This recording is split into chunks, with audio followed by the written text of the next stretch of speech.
Hello. Happy Wednesday, I believe.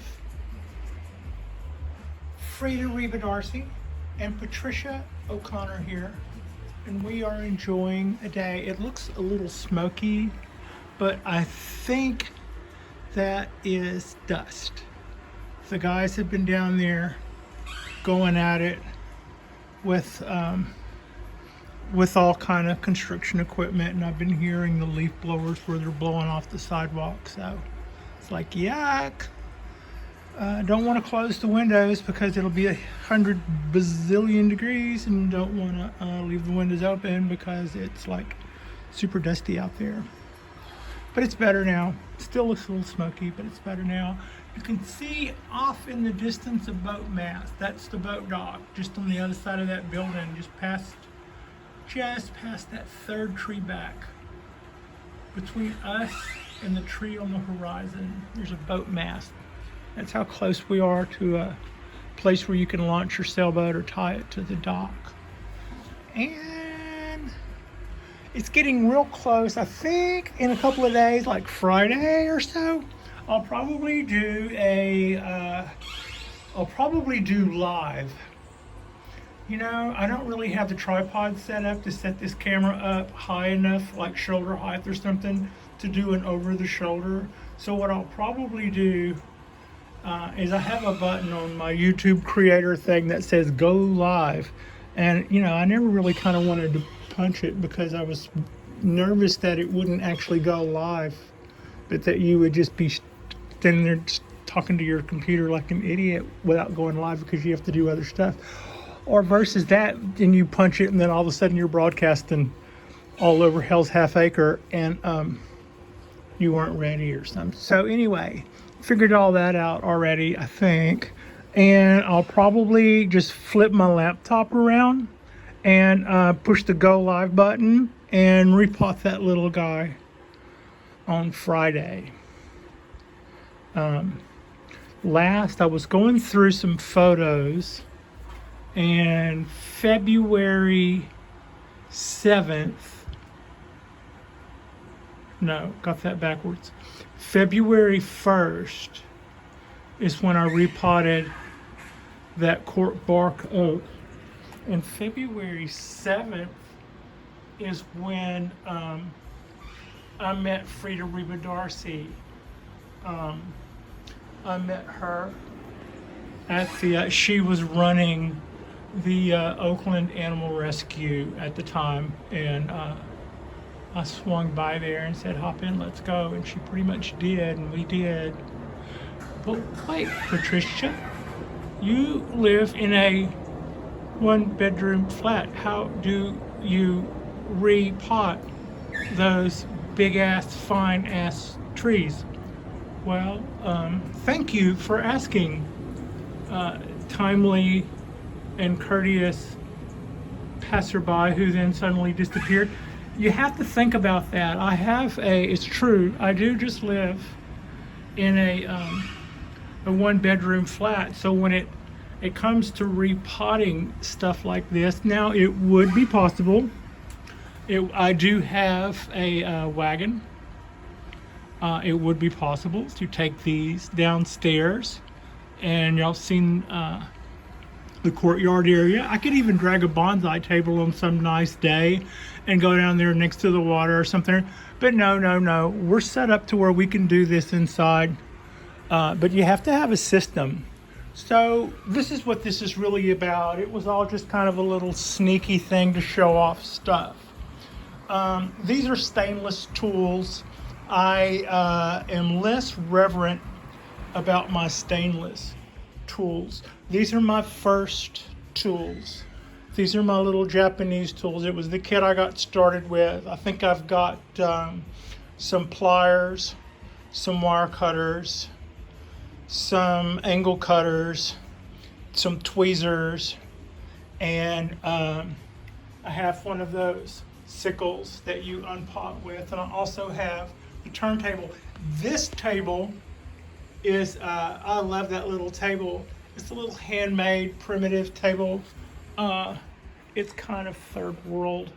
I don't think I could sit on this table, for instance, without it collapsing.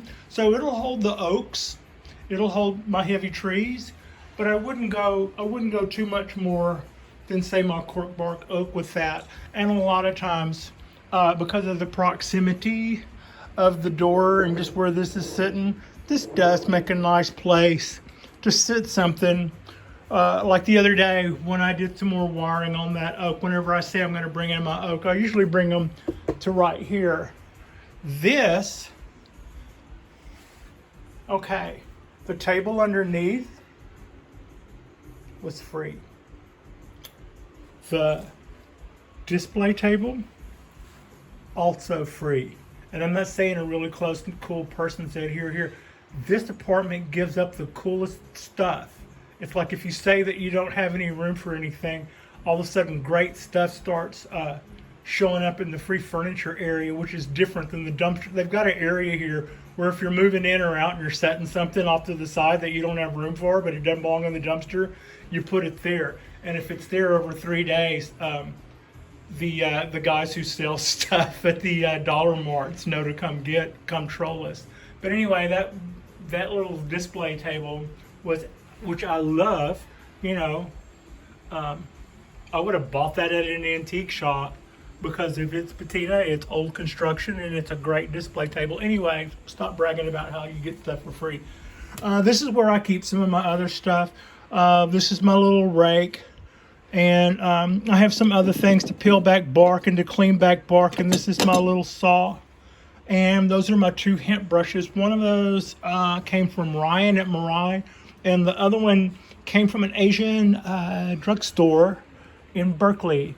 It looked like the kind of place where you might find the little fuzzy creature that you shouldn't feed after midnight or get wet. So now that, as far as that goes, that is where I, just for, feeling good about being next to the open window and then having to look outside, and it's a close proximity. But if it gets a little more intensive than that, I do very much have another rotating table, and I have this table which I acquired early on from the guys at Bonsai Tonight, and it is exceptional. It will hold or raise almost anything I have. I think my cypress planter might max it out, but otherwise, as you can see, I use it a lot of times as a computer stand, and as such, on Friday I will probably repot my 17-year-old from seed Japanese black pine right there with my butt parked right there, and this particular computer just kind of flipped around, and we'll be doing our filming that way. If it were a larger tree, I would be using my table, and being able to adjust the height is handy. And also, if you've got something in you're known for being clumsy like I am, that helps. It's just a little security to know that you can anchor stuff down to your table. You can strap it down as need be. So that's covered where and why I would use this, and why I would actually go for the feng shui of this at certain times. But when it comes down to the biggie, the nitty, and the gritty, I also have this. You've got to be resourceful. This is my cement bin, and I bought this so I could originally keep my large cypress in. The original idea was to keep that tree captive, the one in the center. It needed a replanting as soon as I got it. It was in a block of akadama, and it didn't have to, and it was the wrong time of year to repot it. But the container was coming apart, and it was basically a blue one of those. So I bought another one of those, and just couldn't stand the idea of waiting all winter with those 3 trees taking up more space than I had to give them. So I bit the bullet and did a slip pot, and that also kind of necessitated that mound. But long story short, that freed up that planter which, by the way, if you're one of the cypress tree growers or something and you see people using these, the bad side to using these is they're very pliable.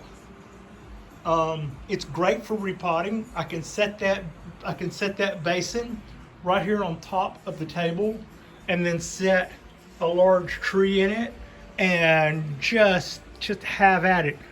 Pretty secure that I can keep most of my mess within there without a lot of cleanup afterwards. Also, it helps to know the difference between a good and a bad rug. If you kind of can see on my floor, I've got rugs, overlaying rugs, and that's because some of them are nice and some of them are okay. This is a nice Turkish rug.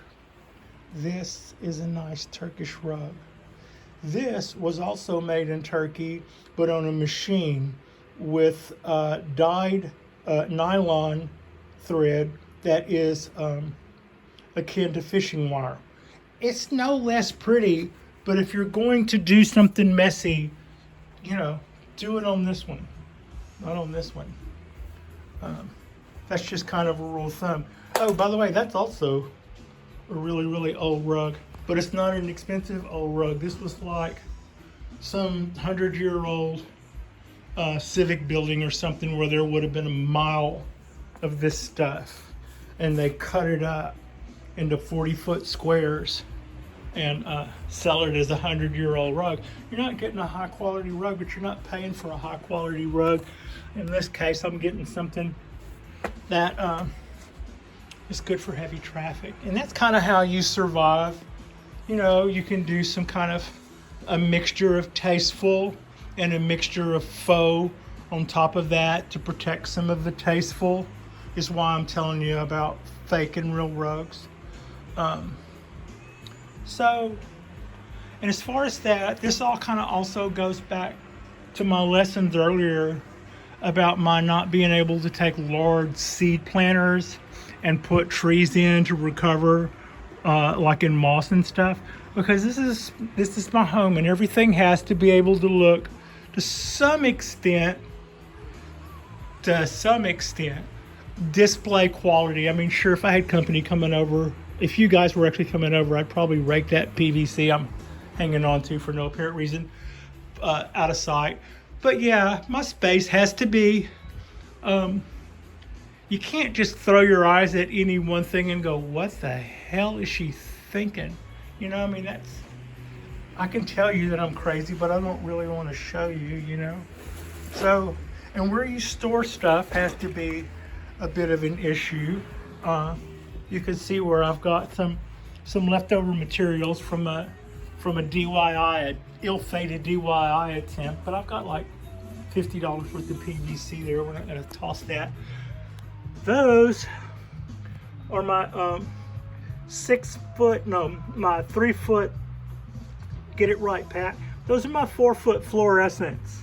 My LED T5. I have 2 of them for a future project. They could have a multiple of uses. Likely, I'll hang one in there for a display area because I have a fairly limited menu. I make like a half a dozen things really, really well, but when it comes to cooking for myself and then having to do my own dishes, I'm not too much into that. And when I saw that this place came with a electric stove, I was like, I don't even want to smell that thing come on. So this is not a kitchen as much as it's a place where Frida has her breakfast, and I occasionally rinse out a dish from something that I've ordered out. Yeah, Pat's just not too much into that. But anyway, short story long, that is kind of our system. We have stuff stored and stashed where we need to. We have things that make our life a little easier. We have things laid down that look fairly nice but are in reality sacrificial. That's like $35. That rug was like $35, or no, it might have been $65. But it all day long, when this thing finally has some ill-fated problem that looks bad, or a dog explodes on it, or something explodes on it, I can take it down the elevator out in the parking lot and hose it off. It's 100% manufactured stuff.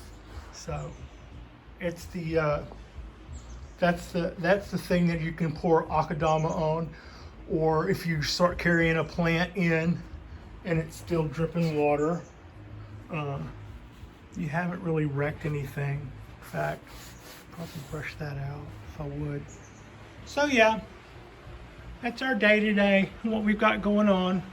What we'll probably end up doing on Friday, like I said, is you might want to see that. I think I'll go live for that. And as you can see, I just watered it a little while ago. It needs, that little brick goes dry and turns into a little, looks like a little red brick really fast. So I think it'll be a good time to repot that. And everybody else is doing fabulous. It was cool this morning. The weather report said 6 degrees cooler than it was yesterday. It was cool yesterday. They lied. It's burning up. It's really hot here. And it's early yet, so it will get warmer as we go. Oh yeah, I'm gonna have a casualty, I believe. I was looking at my oak today, and as promised, I told you guys how I had rewired that, and you can see the bite, but can you see that putty in there? I don't know if you can see I puttied that. When I originally was bending, where's your finger pad? When I was originally bending this limb down, I saw it crack a little. I saw the surface break tension right at the top of that, right at the top of this limb. And I knew that if I proceeded any further, I would snap that off. And I also thought at the time that I probably hadn't snapped that off. Okay, but then I proceeded to tightly wire it around there, bend this down, bend this down, bend this down. When I looked at that limb this morning, it was broken almost all the way off, and I'm pretty sure I didn't leave it like that. So it wasn't strong enough to resist a bird, a squirrel, the wind, or it grew out with the wire wrapped around it and it pulled that tear out more. I think that's probably less likely. But anyway, I'm gonna have this part. I bet I lose this part. And since this is attached to it, I bet I lose both of these. This will still be okay. So that won't kill me. I mean, it won't kill me either way. It's got a, this is making a fork, so that was almost about to be a 3. But I had invested some time in that. I hate losing it, but it won't kill me. We'll be okay. So anyway, that's what's going on there. As you can see, that little guy is looking bushy and green. The bigger guy is looking bushy and green. It got watered yesterday and is tilted again so that it will quickly drain. And when I got up this morning and it was cool out and it was cloudy and foggy, it wasn't evaporating off very well, but as you can see, the top of it is starting to get dry. That doesn't mean that it's dry down here. That means it's still wet as hell down there, but at least it's starting to vape off, which is what I want to see. And the other pines are looking good, and the other little cypress is looking good, and the Dawn Redwood is still just kind of idling. No rush. Whatever you want to do, we'll wait. the oak. I've got to get busy. I've got a lot of pinching to do and rubbing off little shoots. I wasn't looking up. I mean, I was looking up, but I wasn't looking down. I needed to be looking down at all this little stuff that was trying to bust out all over it. It got watered today, and I'm glad to see that most of the things, we had a serious case of dieback with this. I was seriously losing leaves there for a minute, and that's why all of these are pretty much the way they are. But things are looking a lot better now, and we're about to have a lot more choices to work with. A lot of these limbs that I was going, do I cut that? Do I save it? No, saved it was the right way to go. Saving it was the right way to go. And saving it, you can see all that stuff, I think, probably as well as I can. This one doesn't seem to be doing anything where I'm pointing, although it is farther back. So this, I don't see anything coming out on this branch. I'm going to give this guy a few more days and see. There's one on the bottom. Okay, so yeah, I'm happy enough with that. I'm not so disappointed with all the choices we have. Not even a little disappointed. I was worried about possibly losing a nice old tree this past summer, about the end of summer. But I'm glad to see that. Look at that vigor. I mean, that's just good to see. So it's starting to turn fall on the Kodaheim maples that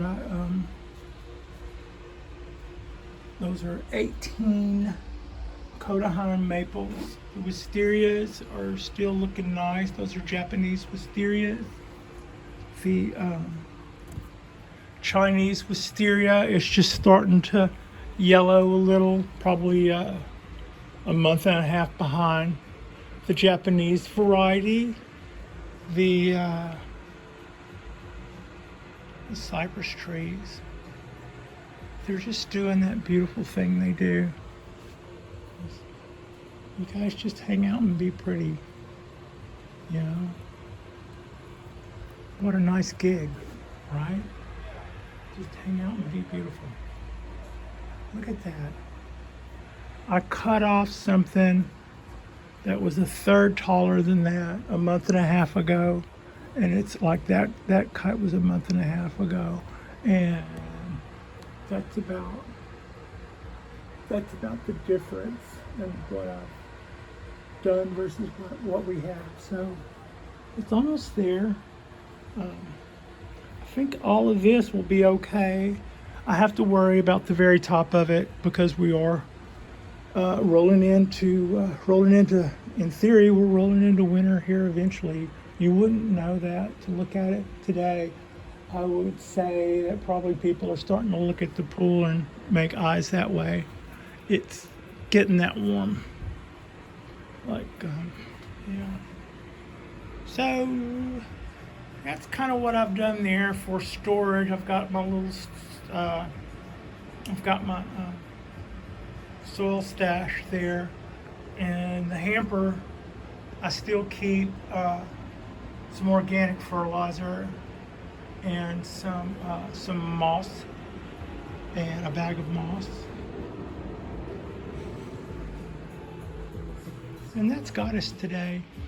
And that's how we negotiate our displays, our wiring. When I repot, I drag this guy. When I do a heavy repot, like whenever I did the oak, it could be using that, but a lot of times I would use a table this underneath, and I would set that. And I would set my cement bin that you can see underneath the day bed on top of that, and go at it. These were the first bonsai tools that I got. They are black Japanese steel. They are hella sharp, and I was surprised actually how sharp they were when you look at black steel tools in a magazine photo, and you kind of equate to what you saw, you know, black iron tools made in the United States. That was usually the cheaper stuff. So when you see that this is totally a different idea, it takes you back a little, and you're not supposed to oil them, and you're not supposed to let them rust. You're supposed to take care of them and keep them sharp. So I'm really reverent about these guys, and when I've got roots that I need to cut that are down there in the dirt, I go for these guys. So yeah, that's how we roll on our bonsai balcony. And there's 1,000 ways of doing things, but this is just a little taste of what I've figured out in my first year of doing this, and how I've kind of tried to figure out how I can be big and play in the house and not wreck the house at the same time. So yeah, we're going big, we're playing in the house, and we're not getting thrown out because we don't play well. So heck yeah. If you like what you see, if you are curious about how well this is all going to work out, if you want to see me get some more hella tasty trees, which is coming right up here in just a minute, or you want to see me do some other things, or flounder, or succeed, or live or fail, or any of the other things, like and subscribe. And thank you so much for watching.